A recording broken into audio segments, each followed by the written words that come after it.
yang masih di luar silakan masuk ke dalam masjid. Karena insya Allah sebentar lagi pengajian dimulai.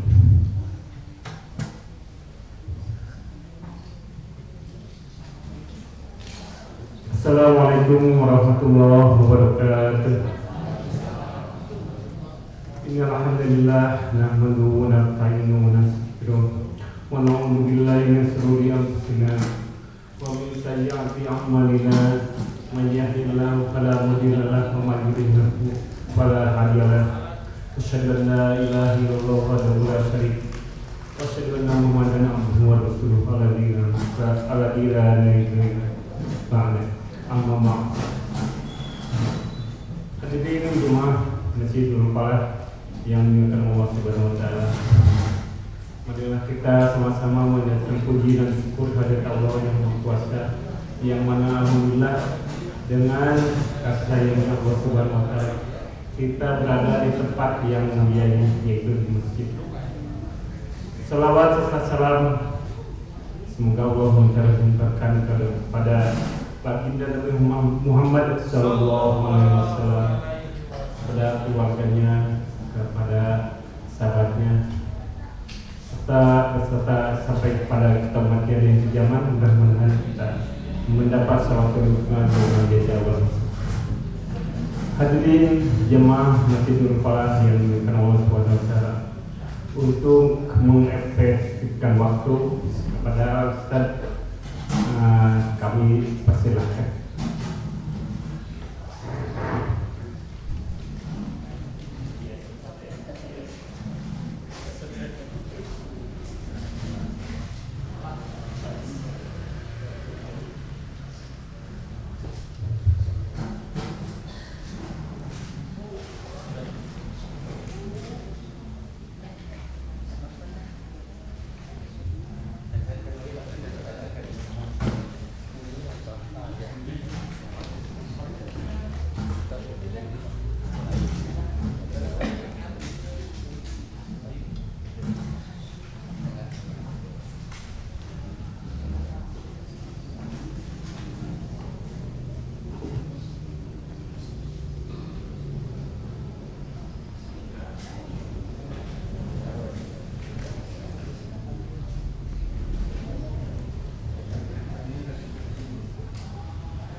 Assalamualaikum warahmatullahi wabarakatuh.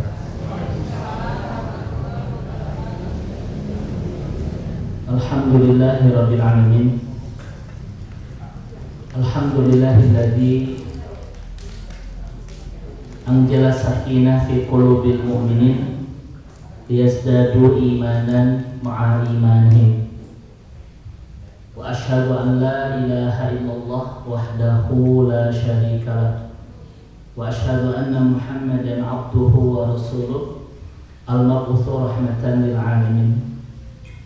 Allahumma iftah lana qulubana wa alhimna rusdana wahdina ila siratikal mustaqim. Ibu dan bapak hadirin rahimani wa rahimakumullah. Mudah-mudahan lingkaran iman kita di malam hari ini untuk sejenak bertolak ilmi Allah catat menjadi bagian dari amal saleh kita. Hari ini ibu dan bapak kita akan berta'aruf, berkenalan dan hidup bersama salah satu nama Allah Subhanahu wa taala yang terkesan nama ini negatif. Tetapi tidak ada nama Allah yang negatif, semuanya positif. Kita akan berkenalan dengan nama Allah Al-Mudillu, ya, Al-Mudillu. Sebelum seharusnya memang kita bahas Al-Malik Bapak Ibu ya, bahasa kedua. Tapi kita loncat dulu ke sini karena nanti pun di sini kita bahas, karena Al-Malik dan Al-Mudil itu bahasanya di satu surat atau di satu ayat ya, Al-Imran ayat 26. Nanti kita sambungkan. Kalau Bapak Ibu lihat terjemah, Allah Al-Mudil itu sering diterjemahkan dengan 4. Allah yang maha menghinakan, Allah yang maha merendahkan, Allah yang maha melemahkan dan maha menjatuhkan. Kira-kira menurut Bapak dan Ibu, Allah yang maha menghinakan, maha merendahkan, ini kira-kira kesannya positif atau negatif? Seperti Al-Muntakim, Allah yang maha keras siksaannya, ini positif atau negatif? Terkesan negatif Bapak Ibu ya. Namun ketika ulama menjelaskan tentang siapa Allah Al-Muntakim, baru kita bisa membangun kesan positif. Nama Al-Mudil juga Bapak Ibu sekalian, kalau sekedar diterjemahkan Allah yang maha menghinakan, itu kesannya positif, negatif.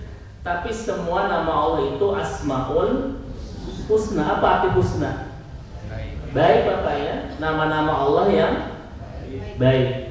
Oleh karena itu mari kita lihat bagaimana penjelasan para ulama kita ketika menjelaskan siapa Allah Al-Mudil, sehingga terbangun di pemahaman kita nama ini positif bukan negatif. Karena tidak ada nama-nama Allah itu yang negatif, semuanya positif ya, yang disebut dengan Asmaul Husna itu.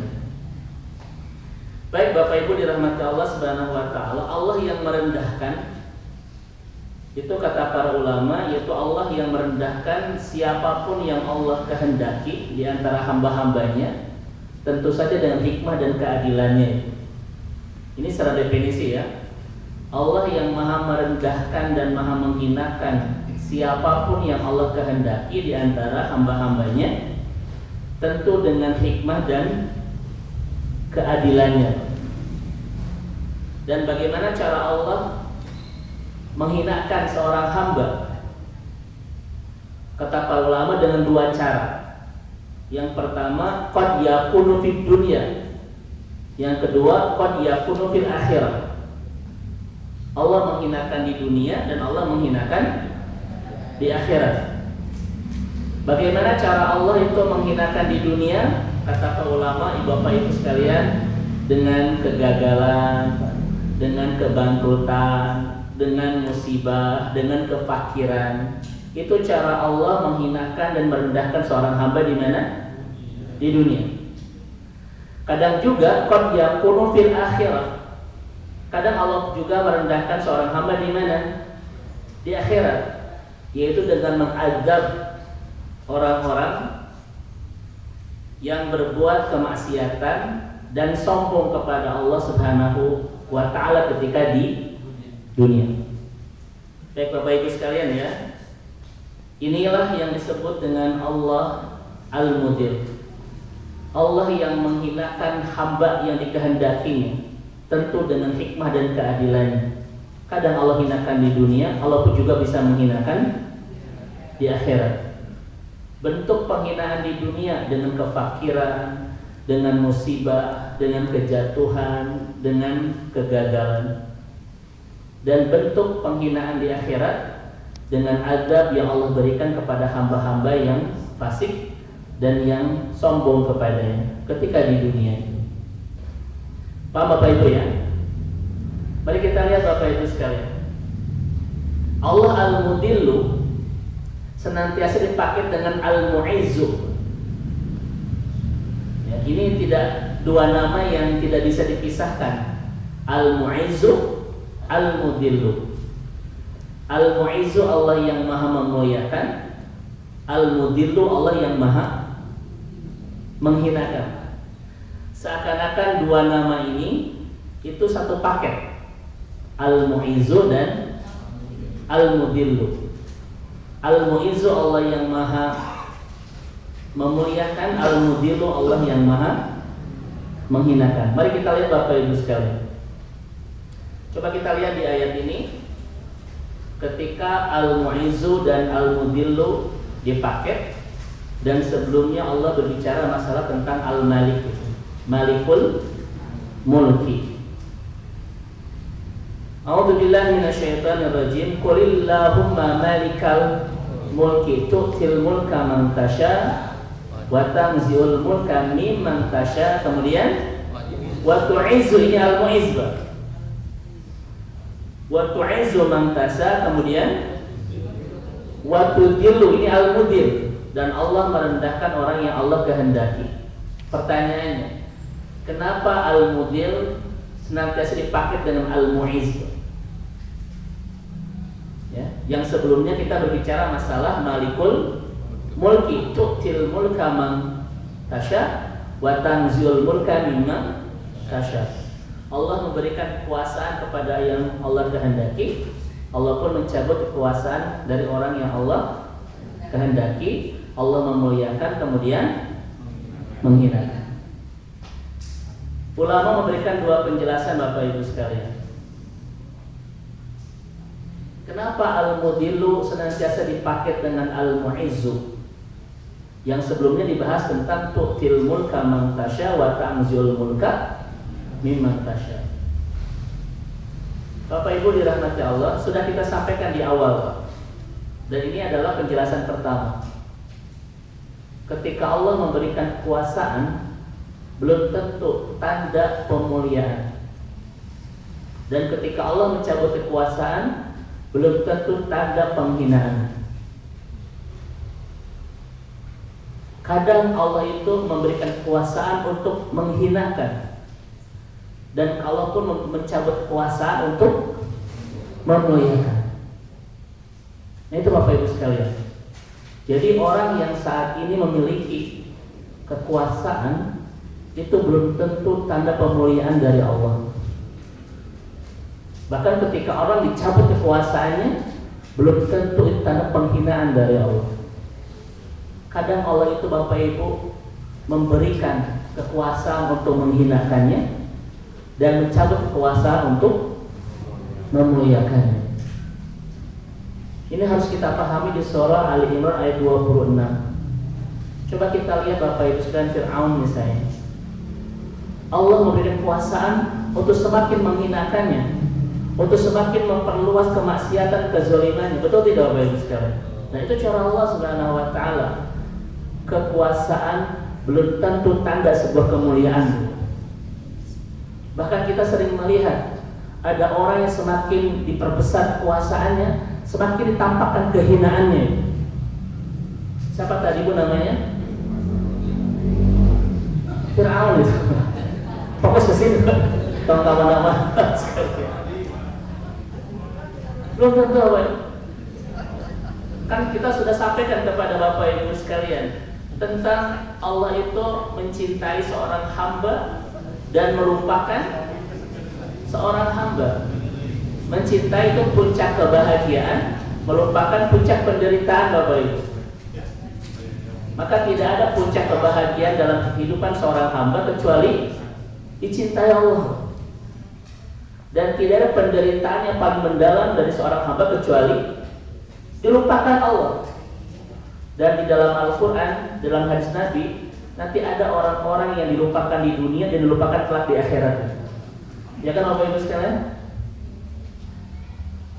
Misal salah satunya adalah Rasul mengatakan dalam sebuah hadis dari Muslim itu, Allah tidak melihat kepada 3 golongan kelak di akhirat. Kan begitu ya.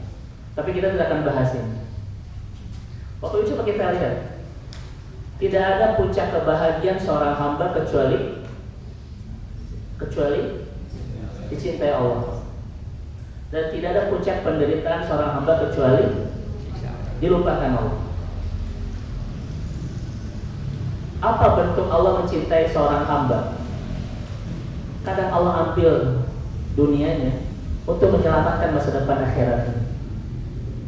Itu tanda Allah mengambil untuk dimuliakannya. Betul?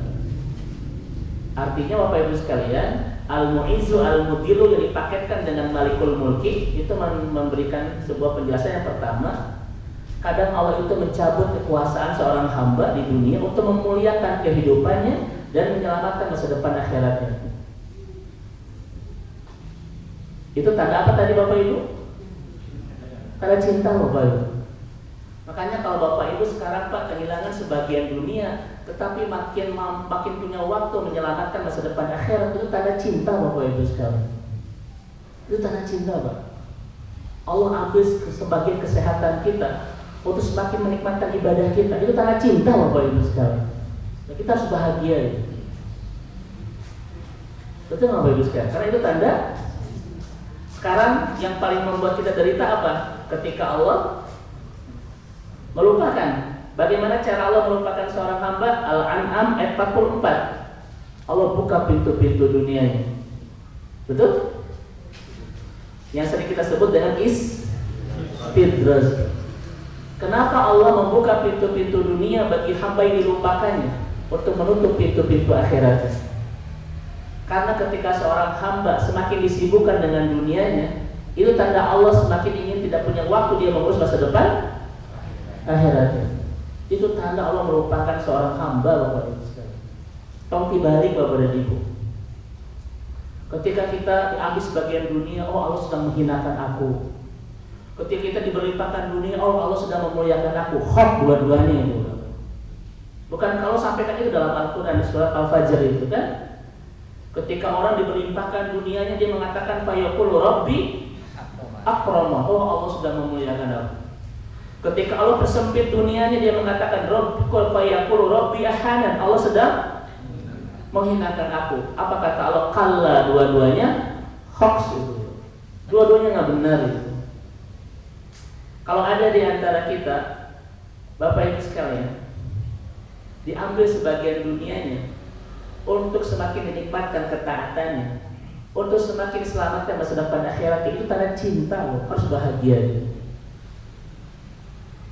Justru yang harus membuat kita bersedih adalah ketika Allah semakin menyibukkan dunia kita, karena Allah ingin kita tidak punya waktu untuk mengurus masa depan.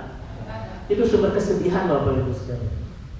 Dan sekarang Bapak Ibu coba lihat, orang tidak merasa bersedih ketika diberikan penderitaan ini. Betul tidak? Saking sibuk dunianya, nggak bisa ke masjid, nggak bisa kajian, nggak bisa tilawah Bapak Ibu. Itu penderitaan sebetulnya. Tapi orang merasa menderita tidak. Nah itu, ini kesalahan kita itu. Padahal kata Allah dua-duanya tadi apa? Oh. Baik pilih mana Bapak Ibu?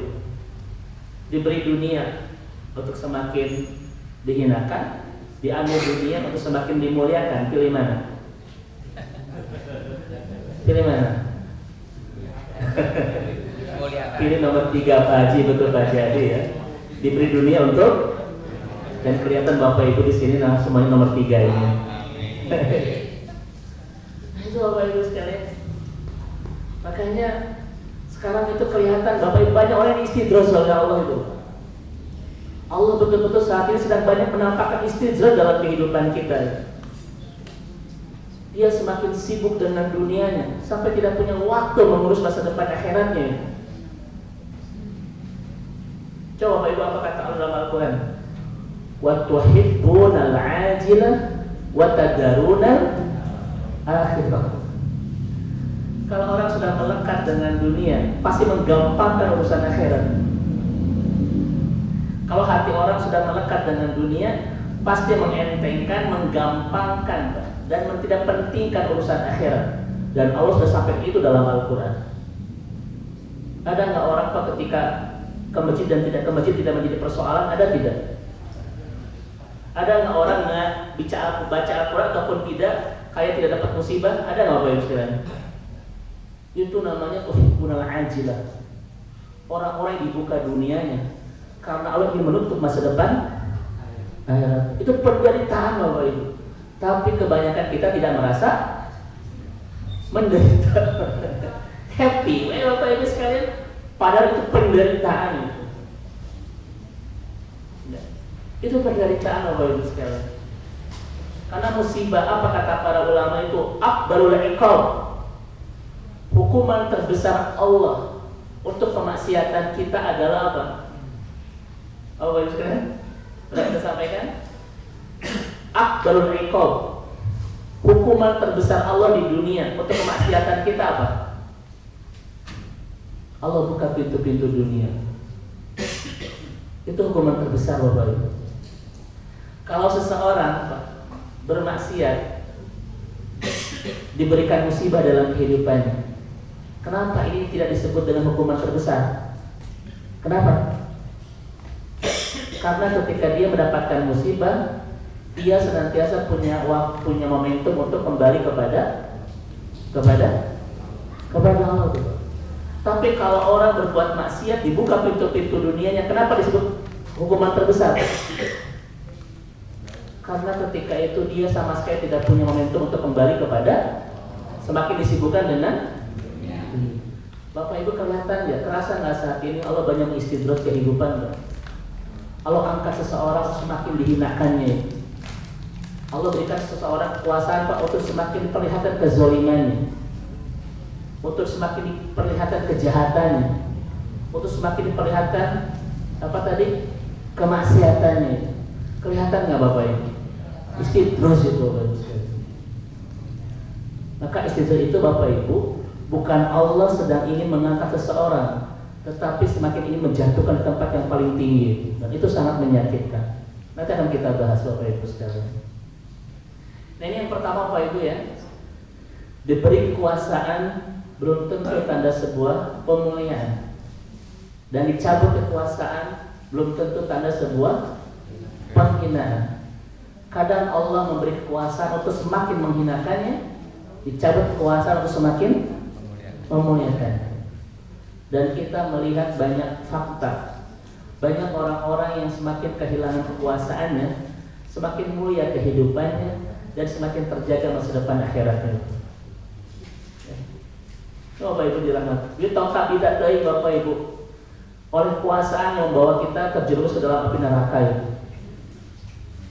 Kan saya sampaikan kepada Bapak Ibu sekalian, ciri orang bertakwa itu apa? Tidak tertarik dengan keindahan dunia kalau itu mengancam masa depan akhiratnya. Bapak Ibu tertarik gak dengan korupsi 1 triliun itu Pak yang lagi ramai itu? Haji dikorupsi Bapak Ibu sekalian. Jangan tertarik Bapak Ibu. Kalau iya malu. Kenapa Bapak Ibu tidak korupsi? Ustaz punya kesempatan. Nah, itu berarti bukan belum takwa itu ya. Berdoa kepada Allah Bapak Ibu ya untuk tidak tertarik dengan keindahan dunia ketika semua itu mengancam masa depan akhirat kita. Bapak Ibu coba apa kata Rasulullah?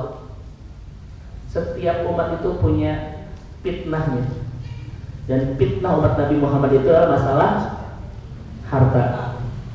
Kata Rasulullah, setiap umat itu punya fitnah masing-masing, dan fitnah terbesar umat Nabi Muhammad adalah harta. Bapak Ibu sekarang kelihatan enggak? Hampir setiap sektor ada pencurian, dan nominalnya itu Bapak Ibu membuat kita terada kesal Bapak Ibu ya. Karena belum pernah punya segitu Bapak Ibu. Sekian triliun, yang sangat menyedihkan Bapak Ibu ya. Dana apa Covid Pak dikorupsi, haji dikorupsi ya Pak ya. Wa'iyadzubillah. Semoga Allah tidak pernah membuat kita tetap dengan semua itu Bapak Ibu.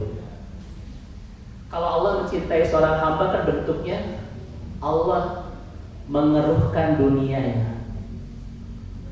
Ketika keindahan dunianya mengeruhkan akhiratnya. Paham? Allah itu kadang mengeruhkan dunia seorang hamba ketika keindahan dunianya itu mengeruhkan masa depan akhirat. Itu tanda cinta loh sekalian. Ya.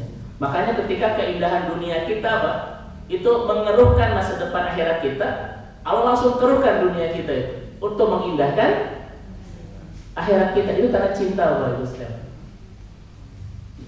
Makanya jangan pernah terpesona dengan keindahan dunia ketika semua itu mengeruhkan masa depan akhirat kita. Ini kenapa saya ulang-ulang terus begini? Karena hampir setiap hari Bapak Ibu yang kita dijejali dari informasi tentang masalah korupsi. Aduh, ini bangsa ini menjadi apa? Alhamdulillah. Saya sedih Bapak Ibu. Kenapa sedih? Berarti dakwah kita belum berhasil, Pak.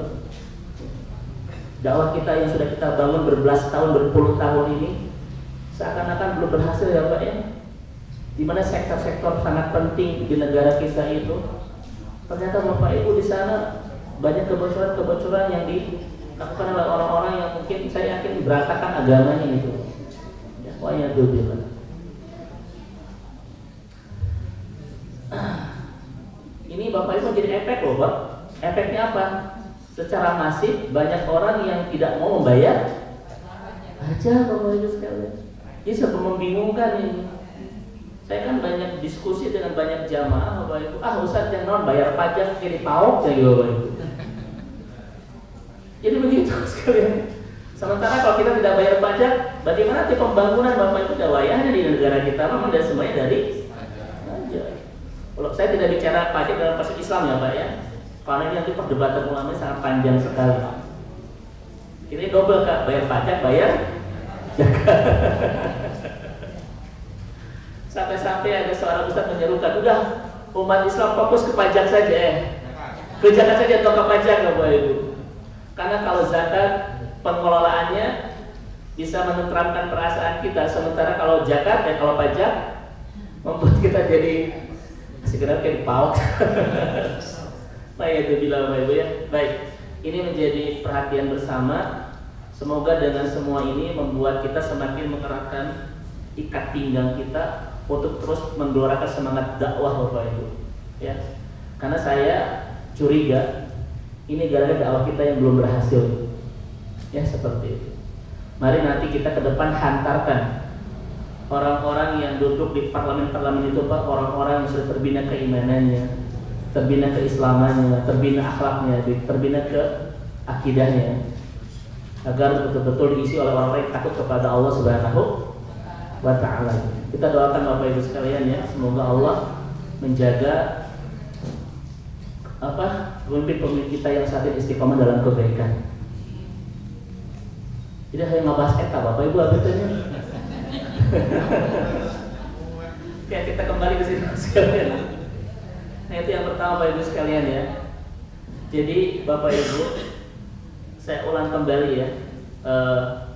Memang itu cara Allah Subhanahu wa Ta'ala mengangkat seseorang untuk semakin diperlihatkan kehinaannya, semakin diperlihatkan kezalimannya, kejahatannya dan sebagainya. Itu karena Allah sedang hijrah seorang hamba. Yang kedua Bapak Ibu sekalian, mari kita lihat kenapa al-mudillu senantiasa dipakai dengan al-mu'izzu dalam Al-Quran.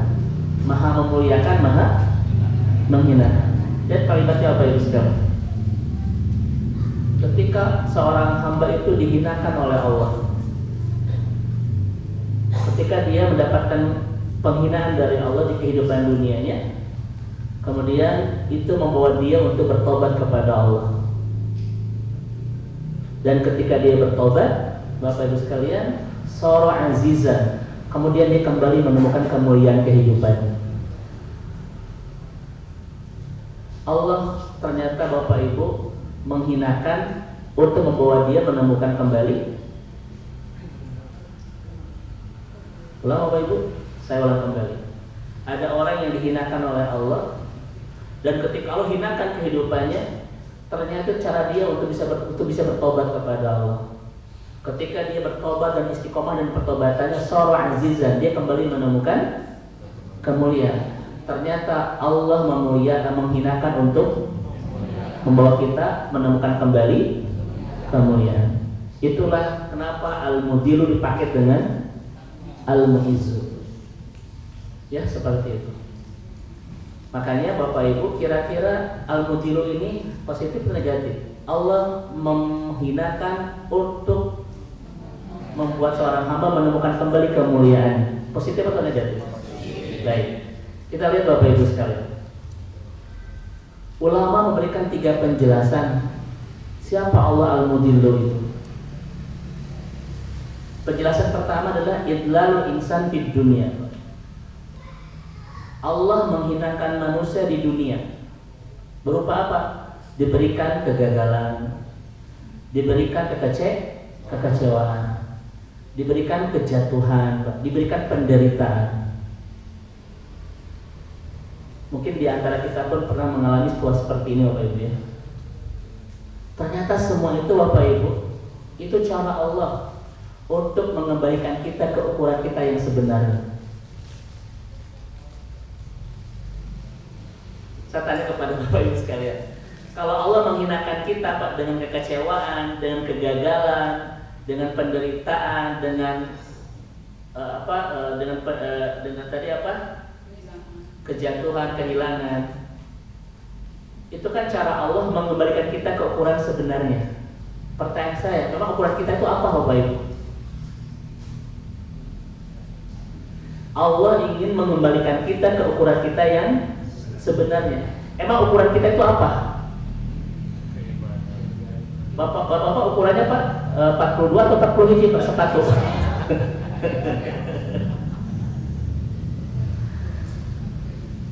Ini Bapak sekalian. Ini ukuran kita Pak. Allah ingin mengembalikan kita ke ukuran kita sebenarnya. Ukuran kita ini apa Bapak Ibu? Lemah. Andaikan kita tidak pernah mengalami kegagalan, Pak, tidak pernah mengalami kekecewaan, pasti kita melampaui batas, Pak, dari ukuran kita yang sebenarnya. Betul tidak?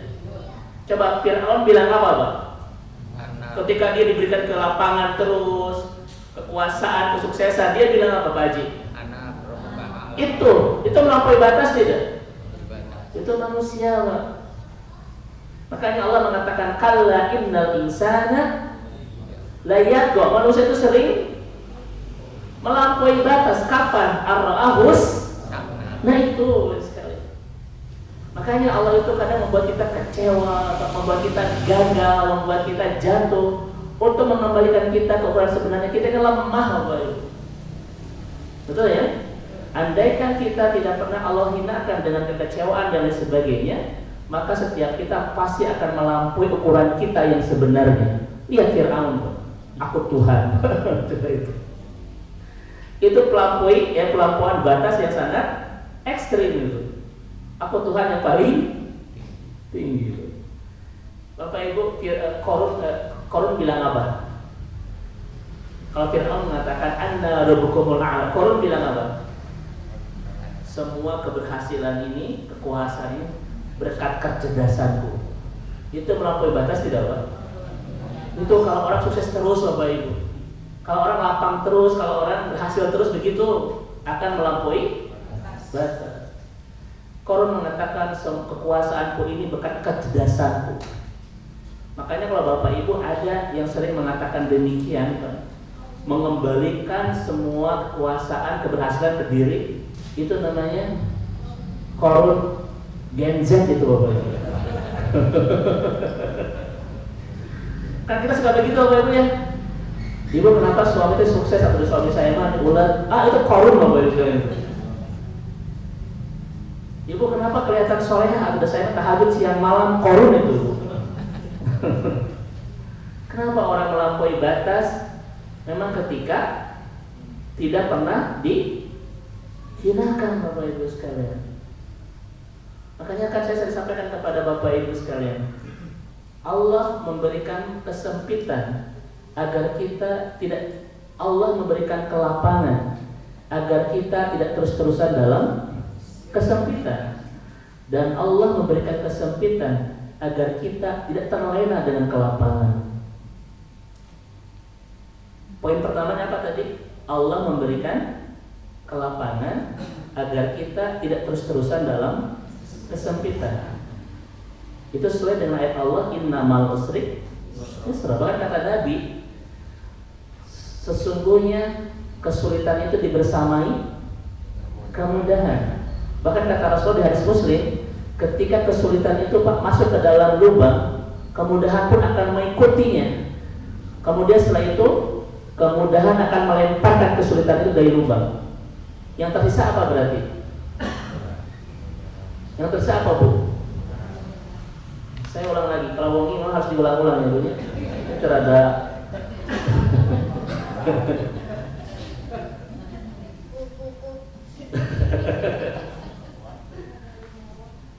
Ini hadis Rasulullah riwayat Imam Muslim ya Bapak Ibu.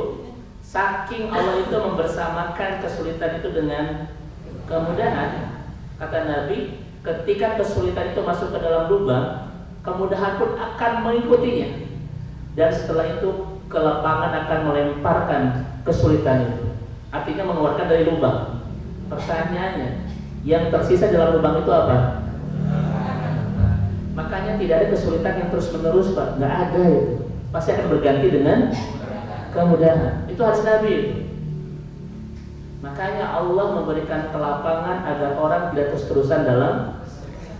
Namun Allah pun memberikan kesulitan agar orang tidak terlena dengan. Apa bentuk keterlenaan orang dalam kelapangan? Melampaui ukuran dia yang sebenarnya. Betul? Ini kan berkat kecerdasan aku. Ini kan berkat keuletan aku. Ini gara-gara aku kan sekolahnya di Belanda S3,5. Dari saya itu Pak, itu saya dari ini. Korun seperti itu ya. Baik, Bapak Ibu dirahmati Allah. Pertanyaan saya kepada Bapak Ibu, ketika ukuran kita yang sebenarnya itu udah lemah, pertanyaannya memang kenapa Allah menciptakan kita dalam keadaan lemah? Ini Bapak Ibu sekalian, untuk tersambung kepada Allah yang Maha Kuat. Memang Allah menakdirkan kita diciptakan dalam keadaan lemah agar kita terus tersambung kepada Allah yang Maha Kuat. Kebayang gak sama Bapak Ibu sekalian? Dalam keadaan lemah saja sudah banyak yang tidak tersambung kepada Allah. Sebagus apakah hubungan kita dengan Allah kalau kita ini kuat? Betul tidak? Seorang lagi Bapak Ibu sekalian, Allah menciptakan kita dalam keadaan lemah untuk terus tersambung kepada Allah yang Maha. Karena secara psikologi Pak, orang yang lemah itu butuh perlindungan itu dari yang Maha Kuat. Kenapa orang-orang lemah senantiasa mendekat kepada yang kuat? Karena memang begitu Pak, insting manusia ya Pak ya. Ketika dia merasa lemah, dia butuh perlindungan. Allah menciptakan kita dalam keadaan lemah agar kita terus tersambung kepada Allah yang Maha Kuat. Yang jadi pertanyaan, kondisi kita yang lemah begini Pak, banyak yang tidak tersambung kepada Allah. Pertanyaannya, sebagus apakah hubungan kita dengan Allah kalau kita diciptakan dalam keadaan kuat? Udah kita nggak akan pernah lagi ingat Allah Bapak Ibu sekalian, betul tidak? Kita dalam keadaan lemah juga suka bohong Bapak Ibu, apalagi kalau kita. Makanya Bapak Ibu, Allah menghinakan kita agar kita terus menguatkan kebergantungan kita kepadanya. Karena orang yang lemah itu biasanya butuh perlindungan dari yang Maha Kuat. Yang pertama ini penjelasannya berarti Allah itu positif, negatif, al-mudil Bapak Ibu. Ya. Nah ini yang pertama Ibu dan Bapak sekalian. Saya tanya di sini, ada nggak yang tidak pernah merasa kecewa? Tidak. Ada nggak Bapak Ibu yang tidak pernah merasa gagal? Nggak ada, ini wajah-wajah penuh dengan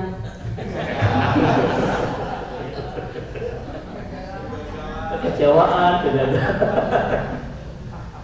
Ini Bapak Ibu sekalian yang kenyataan hidup yang akan terjadi. Allah al-Mudir. Memang Allah menghinakan kita dengan semua itu untuk mengembalikan kita ke ukuran sebenarnya bahwa kita ini lemah.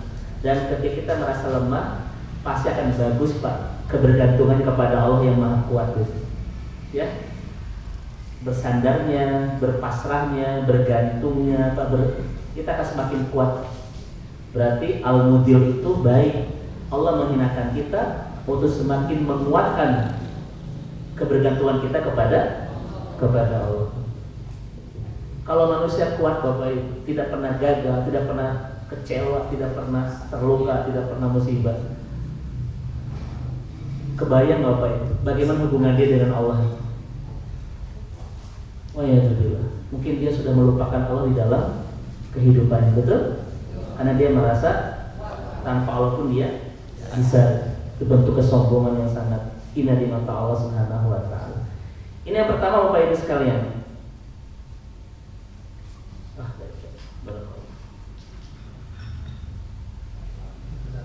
Allah melemahkan kita dan tanya dengan kehausan untuk mendapatkan minuman. Baik, barakallahu fiik sekali. Yang kedua Bapak Ibu sekalian. Nah, ini sangat penting kajian kita di bahasan kedua ini. Bagaimana cara Allah itu Bapak Ibu menghinakan seorang hamba di kehidupan dunia. Nah, ini Bapak Ibu sekalian coba lihat. Allah menghinakan seorang hamba disebabkan dosa dan kemaksiatan yang dia lakukan kepada Rabb-Nya itu. Bapak Ibu, jangan dulu negatif Bapak Ibu ya, karena ini positif penjelasannya. Jadi Allah menghinakan dan merendahkan seorang hamba disebabkan dosa dan kemaksiatan. Dan itulah undang-undang Al-Quran.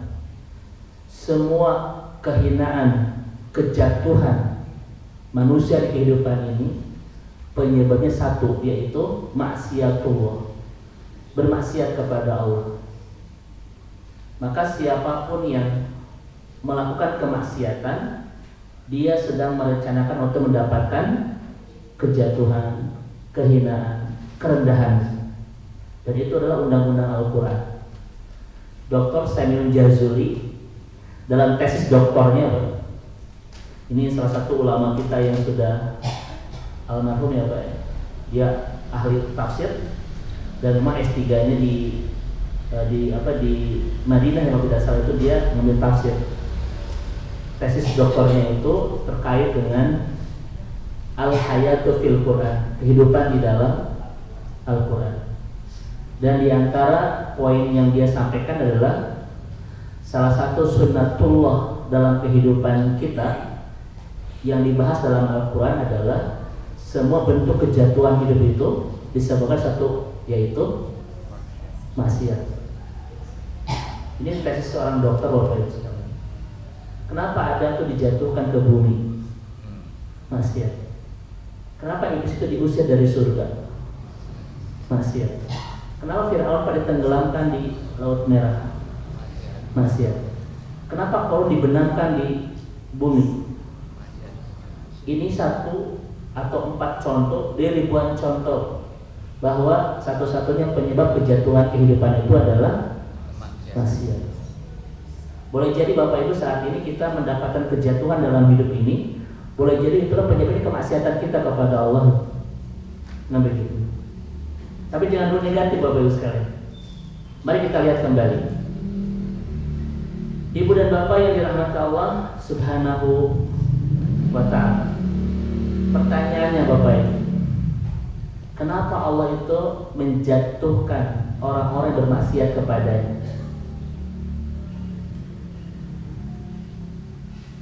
Kenapa Bapak Ibu sekalian? Ayo. Tidak ada Bapak Ibu orang yang bermaksiat kecuali pasti Allah al-mudil, pasti Allah jatuhkan. Ini negatif atau positif? Positif. Apa bentuk positifnya Pak Haji? Karena dia sadar akan kemaksiatan, dia akan kembali. Itu harus ya. Karena dengan ketika Allah menjatuhkan dia, Pak, itu adalah momentum dia untuk merasa butuh kembali kepada Allah dan memperbaiki hubungan dengan Allah. Kalau orang bermaksiat dan tidak Allah jatuhkan, kira-kira dia punya nggak momentum untuk kembali kepada Allah? Tidak. Nah itu Bapak Ibu sekalian ya. Jadi ini positif atau negatif? Positif. Makanya saya suka Pak dengan kajian Dr. Sholeh Al-Magomisi ya. Jadi saya itu Bapak Ibu sering mendengarkan 4 ceramah ustadz-ustadz di Timur Tengah, jadi Saudi Arabia. karena ini bagus-bagus ya. Yang pertama Syekh Sholeh Al-Maghamisi, yang kedua Syekh Aid Al-Qarni, yang ketiga Syekh Muhammad Al-Arifi, yang keempatnya Syekh Abdul Aziz At-Turaifi. Silakan Bapak cek di YouTube. Kajian-kajian mereka tuh Pak dinanti oleh dunia Islam itu setiap hari. Pokoknya ribuan itu yang ininya. Kalau di kita mah kayak siapa Bapak Ibu? Abu Somad begitu ya. Terus Adi Hidayat, Sasafi kan begitu ya. Di Timur Tengah itu Bapak Ibu, Bapak Ibu jangan mengatakan sesuatu yang tidak fakta itu ya.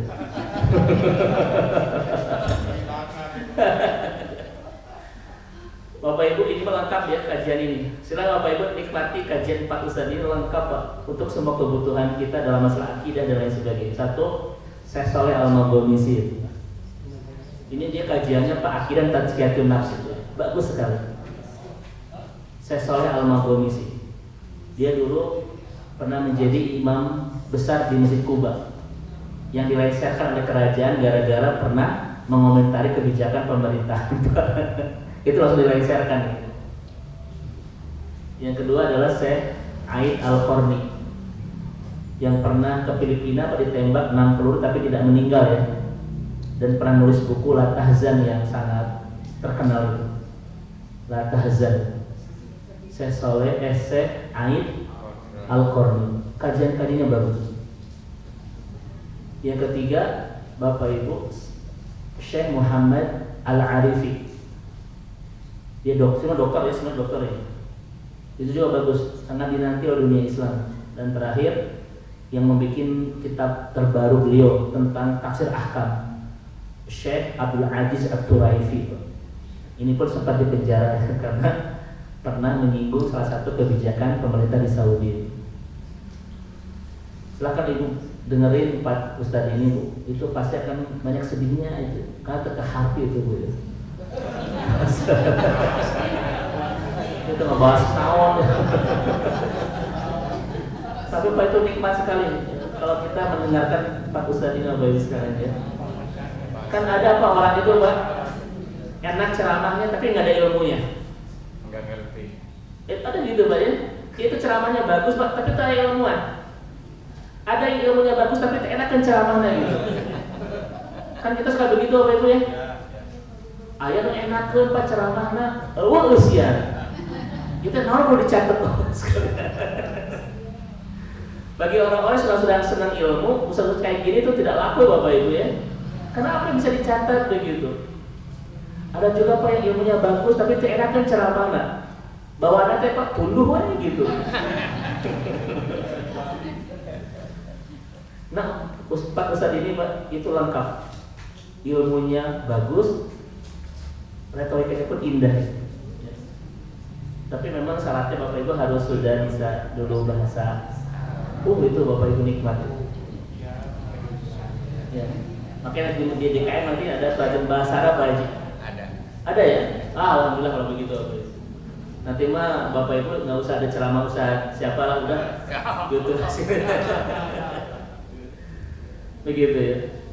Makanya saya kan di IKADI Bapak Ibu itu ustadz-ustadz yang saat ini banyak mengisi itu harus terus di-upgrade keilmuannya ya. Karena kebutuhan umat kan terus berkembang Bapak Ibu ya.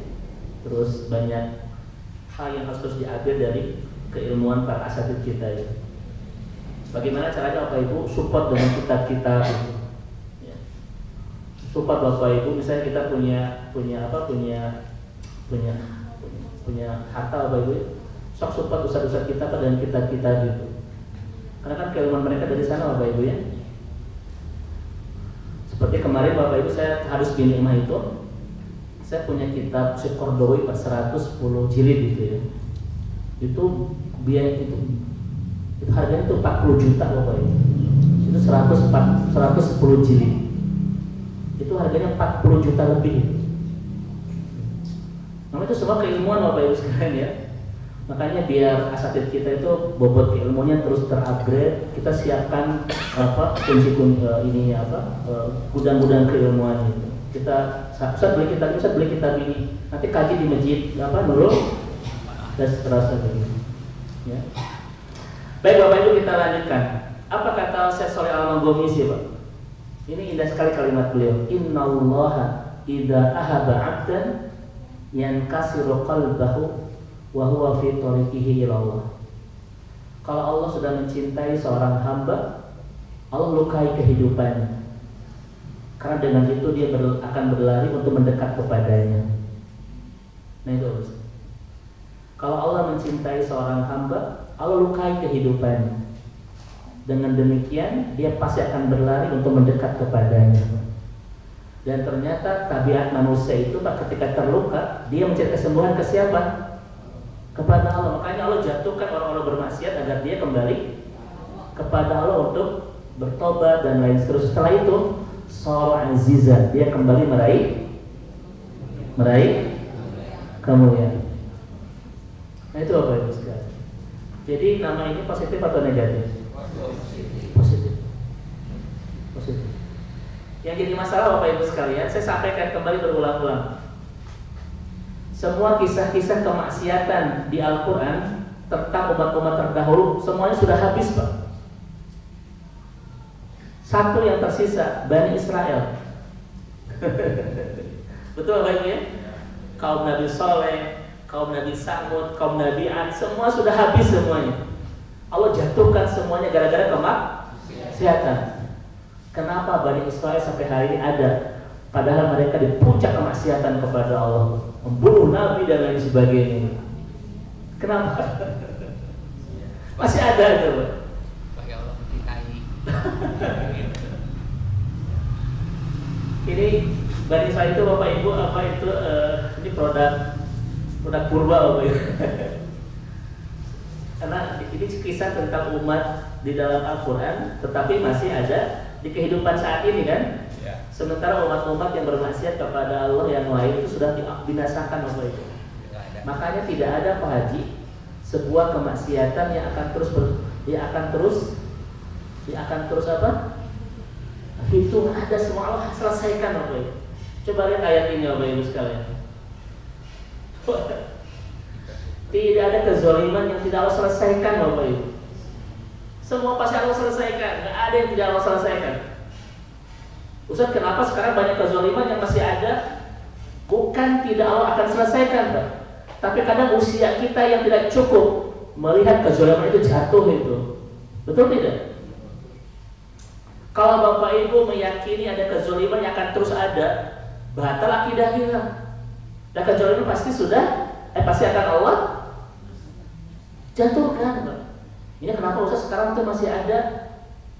Boleh jadi Bapak Ibu bukan karena belum Allah jatuhkan. Allah punya waktu nanti yang tepat untuk menjatuhkannya. Yang kadang usia kita Bapak Ibu tidak cukup untuk bisa menyaksikannya, kejatuhan sebab kezaliman itu. Tapi pasti semuanya akan jatuh ya. Nggak ada yang tidak akan jatuh. Allah mengatakan demikian di dalam surat Ibrahim ayat 42 Bapak Ibu sekalian. Betul kan? Makanya kalau ada Pak sekarang kejahatan dalam sebuah kekuasaan, Pak, nanti juga jatuh Bapak Ibu. Kapan waktunya? Di waktu yang Allah tentukan. Yang kadang usia kita sudah tidak bisa menyaksikannya lagi. Itu Bapak Ibu sekalian yang dirahmati Allah Subhanahu wa Ta'ala. Tenang Bapak Ibu, GG akan jatuh. Tapi menderita dulu. Ya. Baik. Nah, Bapak Ibu sekalian, ini kenapa Bani Israel itu belum Allah habiskan? Semua ulama sepakat kalimatnya untuk menjadi ujian keimanan kita saat ini. Ya. Lihat kalimatnya, untuk menjadi ujian keimanan. Makanya Bapak Ibu, perlakuan mereka kepada saudara kita di Palestina itu ujian keimanan kita. Kita tidak boleh cuek gitu. Karena kalau kita tidak teruji iman kita soal Palestina, Pak, boleh jadi musibah Gaza di dunia akan menjadi musibah kita kelak di akhirat itu. Karena ujian keimanan loh Bapak Ibu sekalian. Salah Bapak Ibu ya. Kalau musibah saudara kita di Gaza tidak menentuk kepedulian iman kita, akan menjadi musibah kita kelak di akhirat. Jadi pertanyaannya, bisa nggak Pak kita kena neraka gara-gara Gaza? Nah itu hati-hati loh. Apa kata Nabi? Siapa yang tidak peduli dengan urusan saudaranya, dia bukan bagian dari umatku. Dan Bani Israel pas saat ini bukan masalah gajah saja kan? Hampir semua sektor dia kuasai. Ini ujian keimanan kita Bapak Ibu sekalian. Ekonomi, politik kan, mereka sudah menguasainya. Ini jadi nggak bahas politik Bapak Ibu ya. Tetapi itu, andaikan Bani Israel pun Pak, sudah Allah selesaikan bersama umat-umat yang lain, rasa-rasanya kita tidak punya ujian keimanan di kehidupan ini. Ya enggak? Justru ujian Bani Israel dihadirkan, ujian keimanannya adalah agar kita bersatu merapatkan barisan Bapak Ibu. Anggar ya Bapak Ibu ya. Coba sekarang Pak Qatar di ini nggak ada reaksi Bapak Ibu ya. Kan sekarang sudah menjelajah Pak. Sekarang itu kan Israel tidak hanya menyerang Palestina ya Pak. Sekarang sudah mulai Qatar itu. Nanti Libanon Pak. Nanti Suriah. Karena ketika mereka sudah menguasai Palestina, nanti akan menguasai juga tanah suci yang lain. Itu disampaikan oleh Erdogan ya. Sekarang sedang menyerang mana? Katakan Bapak Ibu ya. Tetapi kita antang, anggar Bapak Ibu. Ya. Baik, saya terlalu jauh Bapak Ibu sekalian. Nanti akan ada Ustadz yang bisa membicarakan bab ini ya, terkait dengan tentang situasi umat Islam di saat ini bagaimana itu. Setelah melihat setelah melihat perkembangan tentang agresi Israel yang sudah meluaskan istiqmarnya ke negara-negara yang lain. Baik, udah segitu dulu Bapak Ibu, skip. Kita fokus kembali ke kajian kita. Nah itu Bapak dan Ibu dirahmati Allah Subhanahu wa taala ya. Andaikan di setiap kemaksiatan Allah tidak memberikan kejatuhan, mungkin kita tidak tahu bagaimana cara kembali kepada Allah. Justru ketika Allah memberikan kejatuhan di setiap kemaksiatan, itu cara Allah membuat kita tahu bagaimana cara kembali memperbaiki hubungan dengan Allah Subhanahu wa taala. Kesimpulannya Bapak Ibu, kalau kita banyak maksiat dan ingin hidup kita baik-baik saja, itu tanda kita sudah seudon kepada Allah. Salam Bapak Ibu ya. Kalau kita banyak maksiat dan ingin kehidupan baik-baik saja, maka kita sudah seudon kepada Allah. Kira-kira betul tidak? Iya. Kalau Bapak Ibu, saya ulang lagi. Karena banyak orang yang ketika banyak maksiat, tapi saya mah alhamdulillah, tenang, saya mah aman-aman saja. Sebenarnya saya mah anak emas gitu. Kalau gitu ya. Kalau kita berbuat maksiat dan ingin hidup kita baik-baik saja, itu tanda kita sudah seudon kepada Allah. Dan bentuk kedurhakaan kepada Allah di antara yang paling berat adalah seudon kepada Allah. Pertanyaan saya, Bapak Ibu, kenapa itu bentuk seudon? Kenapa? Kita banyak dosa tapi hidup ingin baik-baik saja. Kenapa itu bentuk seudon? Karena Allah Al-Mudil, Bapak. Allah tidak akan pernah membiarkan seorang hamba terus terlena dalam kemaksiatan. Allah itu ingin membuat dia kembali memperbaiki dirinya, bertobat. Caranya bagaimana? Al-Mudil, Allah jatuhkan kehidupannya gitu. Allah tidak akan ngantap itu? Tidak akan membiarkan Bapak Ibu sekalian. Berarti kita sudah seudon kepada Allah kalau kita menginginkan hidup kita baik-baik saja, berarti kita banyak maksiat kepada Allah itu. Tetapi Bapak Ibu sekalian, lihat kalimat tadi, Allah hinakan agar dia bisa bertobat. Setelah itu dia kembali menemukan apa Pak? Kemuliaan. Baik atau buruk nama ini? Semoga Bapak Ibu dari banyaknya air mata yang kita rasa di kehidupan ini membuat kita semakin terus mendekat kepada Allah, dan itulah cara kita meraih kemuliaan kembali dalam kehidupan ini. Ya, seperti itu. Semoga Ibu dan Bapak sekalian yang dirahmati Allah Subhanahu wa taala, kita terus meraih kemuliaan bersama Allah. Terakhir Bapak Ibu sekalian, karena waktu, Bagaimana cara Allah menjatuhkan atau menghinakan, merendahkan? Yang ketiga adalah fil akhirah, yaitu kelak di akhirat.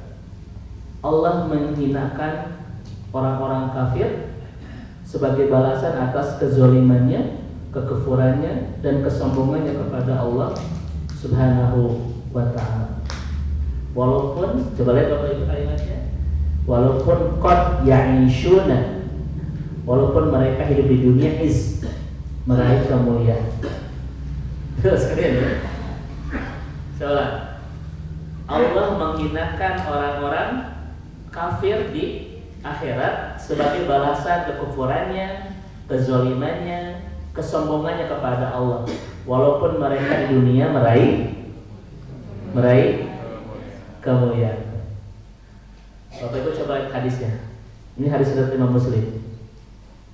Ad-dunya sijnul mu'min wa jannatul kafir.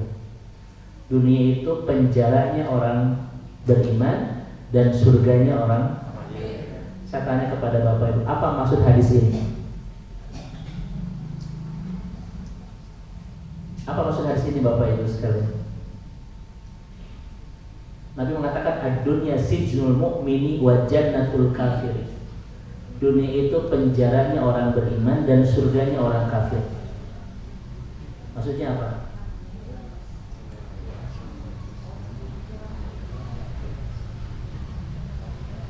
Bapak Ibu saya bertanya, bukan aja merenung. Maksudnya apa Bapak Ibu sekalian? Gimana Pak Haji? Mengikuti aturan-aturan Allah. Tuh Bapak coba lihat Pak. Kenapa Nabi mengatakan orang beriman itu di dunia seperti penjara? Karena dari mulai hati, lisan, perbuatan diatur semuanya Bapak Ibu sekalian. Tidak boleh sembarangan. Betul? Saya tanya Pak, dalam Al-Quran ada nggak aturan hidup bagi orang-orang kafir? Makanya bagi mereka ini surga Bapak Ibu. Bebas silakan. Itu yang disebut dengan sijnul mu'min wa jannatul kafir.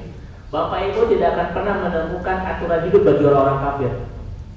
Kumaha karep, kumaha dinya Bapak Ibu sekarang. Tapi kita mah nggak boleh. Dari mulai hati saja Pak, sudah diatur itu. Nggak boleh suudzon, ya kan? Nggak boleh sombong, nggak boleh ini. Terus ke lisan nggak boleh apa? Ke perbuatan, ke mata, ke telinga, semua itu diatur seakan-akan kita terpenjara Bapak Ibu sekalian. Saya tanya ibu-ibu di sini Bu, ingin diatur, ingin dibebaskan? Bu, jawab dan jujur Bu, ingin diatur atau ingin dibebaskan? Bu, ingin diatur oleh suami atau ingin dibebaskan?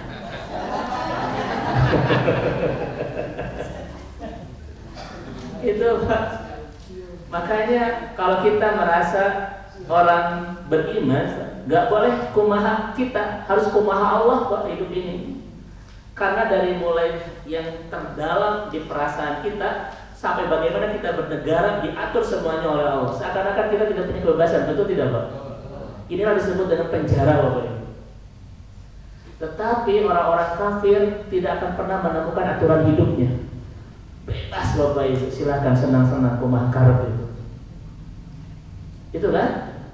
Makanya adab Bapak Ibu, adab cara makan orang-orang kafir. Ayat nggak Al-Quran itu? Itu nggak tahu sekalian. Atau misalnya Bapak Ibu, undang-undang aturan Allah bagaimana cara orang-orang kafir itu mencari nafkah, ada tuh? Semuanya hanya dialamatkan pada orang-orang beriman. Makanya Bapak Ibu lihat dalam Al-Quran, semua syariat-syariat diawali dengan ya ayyuhalladzina amanu, hanya khusus bagi orang-orang beriman Bapak Ibu sekalian. Ya. Nah, Bapak Ibu, seakan-akan kita di sini terpenjara di dunia itu. Tapi itulah cara kita untuk meraih kemuliaan kelak di akhirat. Makanya siapa yang ingin meraih kemuliaan di akhirat, maka jalannya hidup sesuai dengan aturan Allah Pak. Memang kita tidak bebas Bapak Ibu sekalian. Dari mulai apapun di sini semua diatur oleh Allah. Tetapi itu cara kita untuk mendapatkan kemuliaan kelak di. Kalau Bapak Ibu tidak mau diatur, berarti sudah melepaskan masa depan kemuliaan kita kelak di akhirat. Kalau sudah nggak mau diatur. Dan ternyata Bapak Ibu, ketika kita ikuti aturan ini, malah di dunia pun kita terus akan mendapatkan ketenangan, dan sebagainya. Orang-orang kafir silakan, dia di dunia Pak seperti surga, tetapi nanti di akhirat al-mudil, Allah akan hinakan mereka. Makanya Bapak Ibu, jangan tergoda dan tergiur dengan surganya orang-orang kafir di dunia. Mereka sama sekali tidak mendapatkan jatah kelak di akhirat. Sementara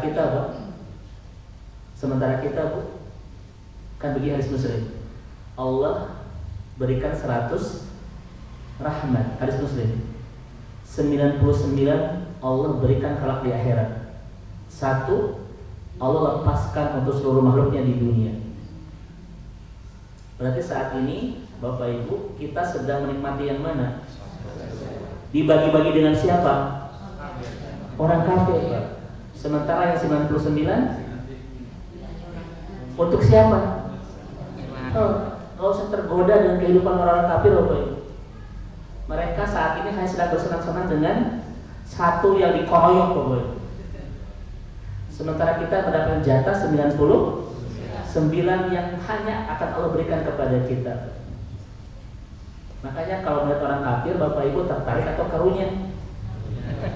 Bapak Ibu, dengan kebebasan orang-orang kafir pada dunia ini tertarik atau karunia? Saya karunia Bapak Ibu. Kenapa? Karena mereka sama sekali tidak pernah mendapatkan jatah 99 kelak di akhirat. Bahkan akan mendapatkan kehinaan. Makanya Bapak Ibu, kalau ada orang kafir berbuat kebaikan kepada kita, doa terbaik cuma satu. Semoga Allah berikan hidayah. Sebagaimana doanya Ummu Salamah kepada Utsman bin Tolha. Sebagaimana doanya Asma kepada siapa Pak? Abu Sofyan itu Pak. Karena tidak ada doa terbaik kepada saudaranya yang non muslim kecuali memintakan kepada Allah untuk mendapatkan karunia Bapak Ibu sekalian. Ya. Karunia Pak. Ini ada seorang aktivis Pak, garis keras di Amerika yang ditembak itu Pak. Ketika kampanye kan, karena dia pro Israel, pas lagi ramai Pak ditembak itu ya, di leher itu. Bapak Ibu karunia atau puas? Pak karunia atau puas? Ini apa tuh Pak beritanya Bapak Ibu? Jangan-jangan tidak punya HP ini Bang. Lagi ramai apa ya? Karena ditembak, karena dia itu garis keras pendukungnya Presiden Amerika dan pro Israel sebagai ini kalau kata orang Amerika itu Pak, pemimpin masa depan Amerika itu. Tetapi kemarin waktu tanggal 9 ya, kalau tidak salah, ketika kampanye di sebuah lapangan terbuka debat, ditembak Pak, di jarak 200 meter. Penembaknya masih misterius. Dia anak kesayangannya Presiden Amerika. Betul-betul kesayangan banget ya. Sudah segitu aja Bapak Ibu sekalian. Oke Bapak dan Ibu, terakhir kaifa nata'amalu ma'ismil al-mudil. Bagaimana cara kita berinteraksi dengan nama Allah al-mudil? Yang pertama adalah Bapak Ibu, kita harus tawadu di hadapan Allah Subhanahu wa taala. Demi Allah Bapak Ibu harus ingat kalimat ini. Al-ardu aqrabu thariq ila sama.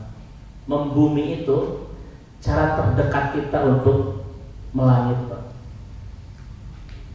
Membumi itu cara terdekat kita untuk melangit. Artinya apa? Kalau kita makin merendah di hadapan Allah, Allah akan makin angkat Pak kemuliaan kita itu.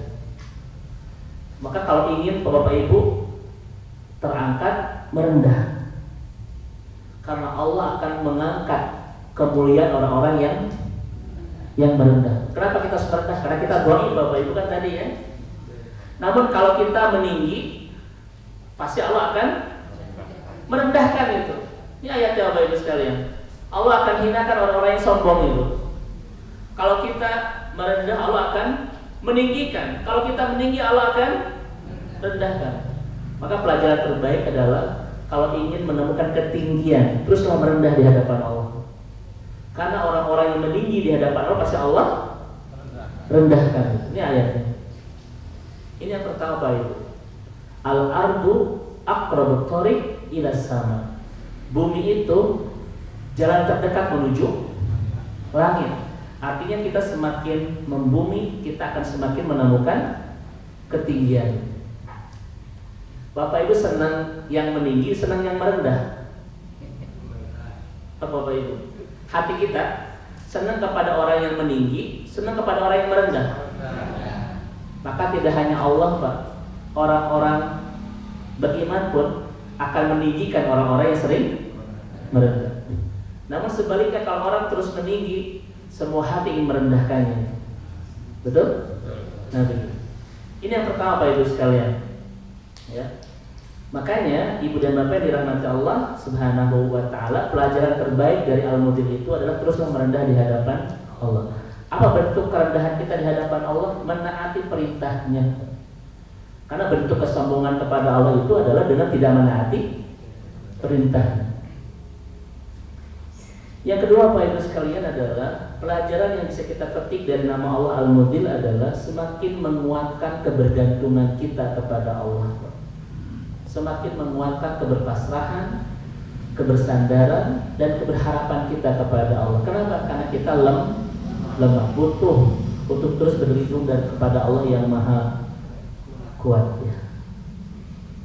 Dan terakhir Bapak Ibu sekalian, at-taubah wal istighfar. Ya, kita pelajarannya untuk terus memperbanyak pertobatan dan istighfar kepada Allah agar kita meraih kemuliaan. Saya tanya apa Ibu? Bagaimana cara kita meraih kemuliaan? Satu, merendahlah. Yang kedua, tadi apa? Bergantunglah. Ya. Kan kata Nabi, wasta'in billah wala haula wala quwata. Susah ini. Wasta'in billah wala ta'jiz. Berlindunglah kepada Allah dan jangan lemah. Maka siapapun yang ingin meraih kemuliaan, satu, tawadhu, merendah di hadapan Allah. Yang kedua, perkuat kebergantungan kita dengan Allah. Yang ketiga adalah memperbanyak istighfar dan taubat, pasti kita akan meraih kemuliaan. Nah, ini Bapak dan Ibu ya yang dirahmati Allah Subhanahu wa taala terkait dengan Allah Al-Mudillu Al-Mu'izzu. Wallahu a'lam bishawab. Maka Ibu dan Bapak ada yang disampaikan, saya persilahkan sebelum kita akhiri pertemuan malam hari ini.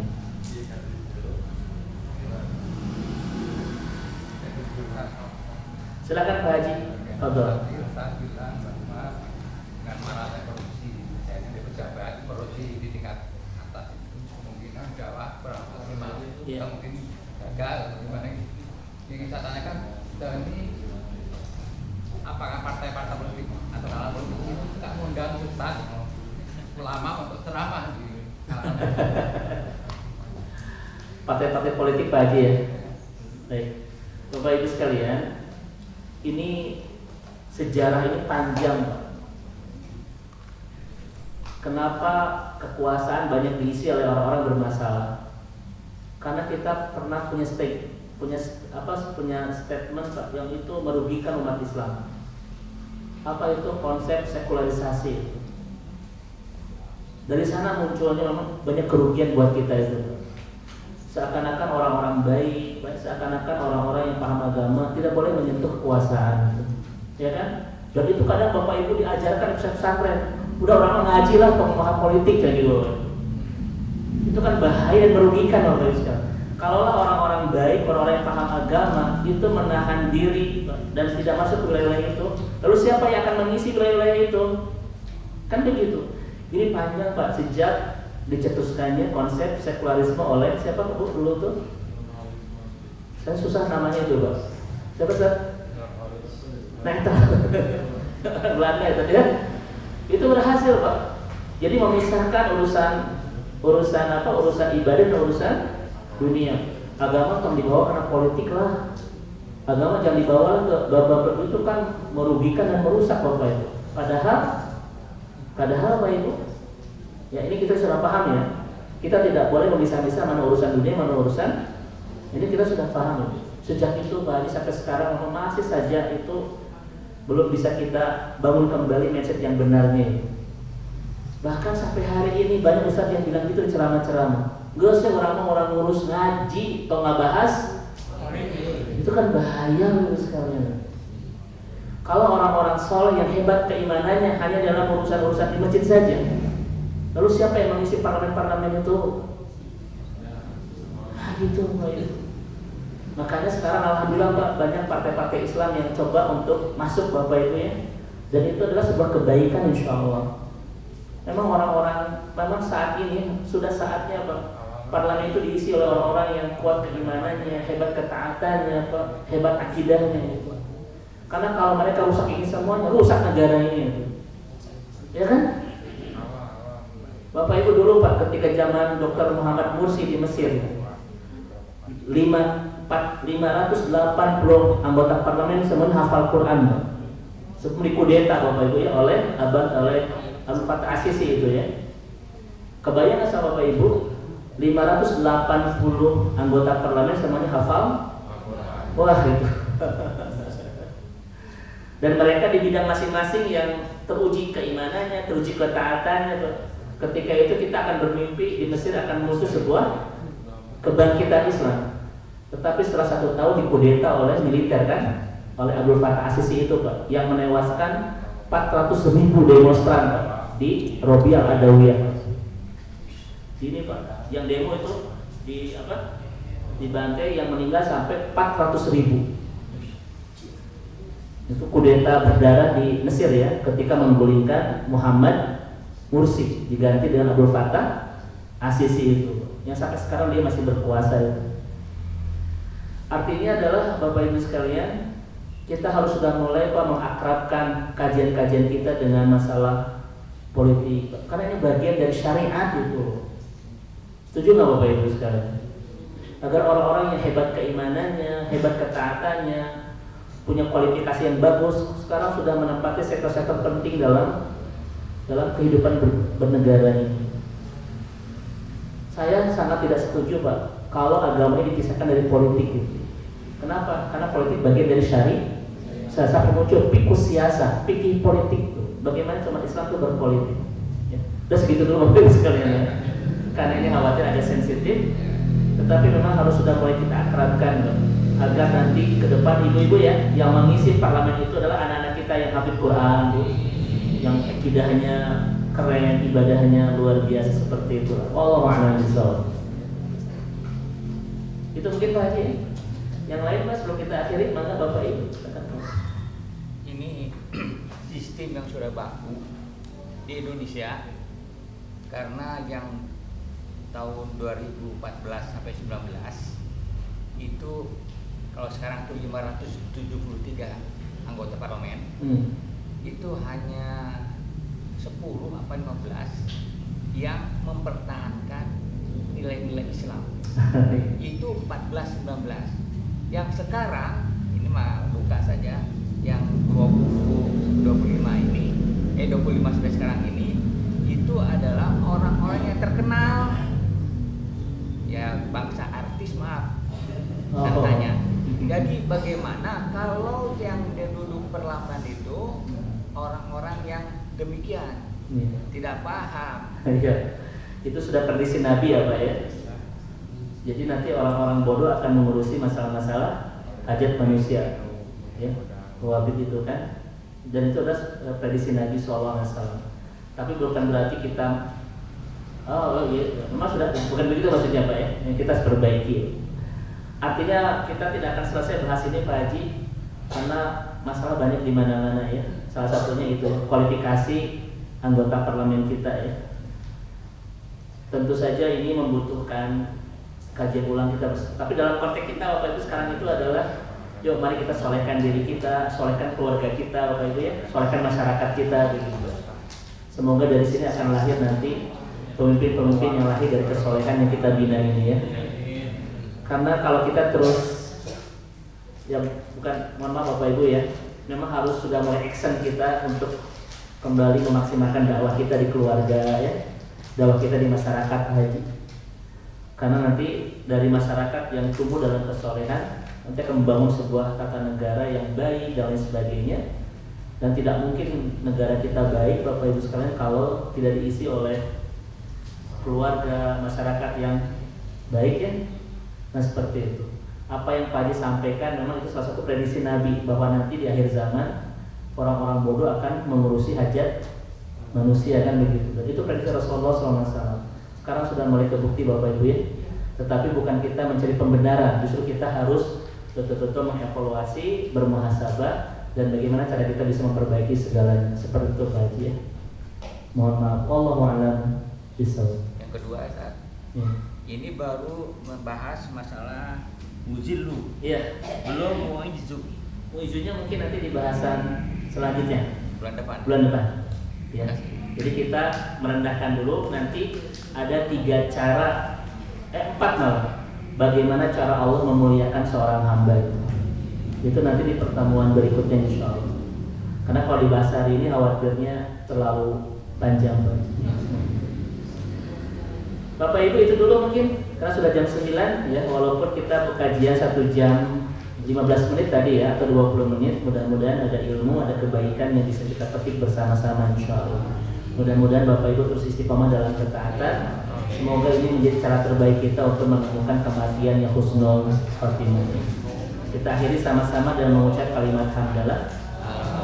Kafaratul majlis. Subhanakallahumma wa bihamdik, asyhadu an la ilaha illa anta, astaghfiruka wa atubu ilaik. Assalamualaikum warahmatullahi wabarakatuh. Ini soal bahasan politiknya.